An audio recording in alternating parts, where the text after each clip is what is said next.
Ya uright ke mawunjalo nawe udelete amanamba mos. Ku-right kulungile kunjalo. Ye malume. Shana ume tu. Hawu malume right. Mshana ngisekho right. Ngathi nje umuntu angaphuma nje mshana shaya umoya. Yaze yaqobeka inhliziyo. Hawu. Kwaze kwakubi-ke lokho. Kodwa ngineplan. Shana lani plan osonalo? Malume, nge-30 November lapha kunento abayibiza nge-single and searching. Ngiyacabanga ukuthi njengoba uthi wena uphuka inhliziyo, mhlampe lokhu kungakulungisa yazi. Mshana nginamali mina. Mamela malume. Kunendawo lapha bathi seTweefontein G next to Robot 2. Mshana ngisayizwa ke yonke ke lento ongitshela yona ke manje iyangishaba uTweefontein G next to Robot 2 yini lokho manje? Malume ke wezwa nge-single and searching. Single and searching.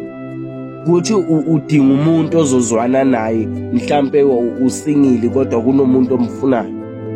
Ushaye khona.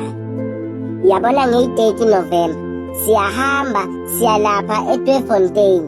Ya understand? Kulula ukungena kumahala futhi. Mshana ake ukhuluma into ezwakalayo. Malume, i-1022 iyahosta i-Sunday Vibes.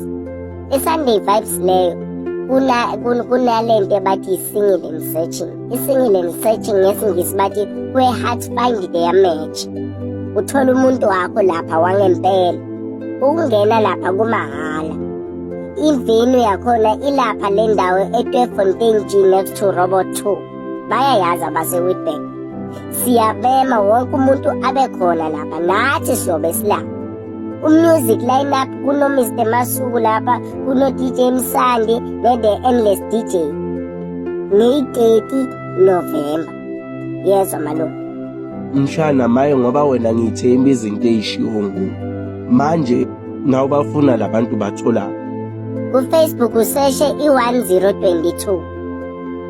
Bese ku-Instagram bakhona nakhona ukuthi 1022 uzobathola ungabuza ama-questions-ke mangabe ufuna ukwabuza. Kodwa siyahamba nge-30 November siyakhona. Ngicela nje ukuthi wonke umuntu ngathi angabakhona malume. Siyabonga 1022 siyohlangana khona.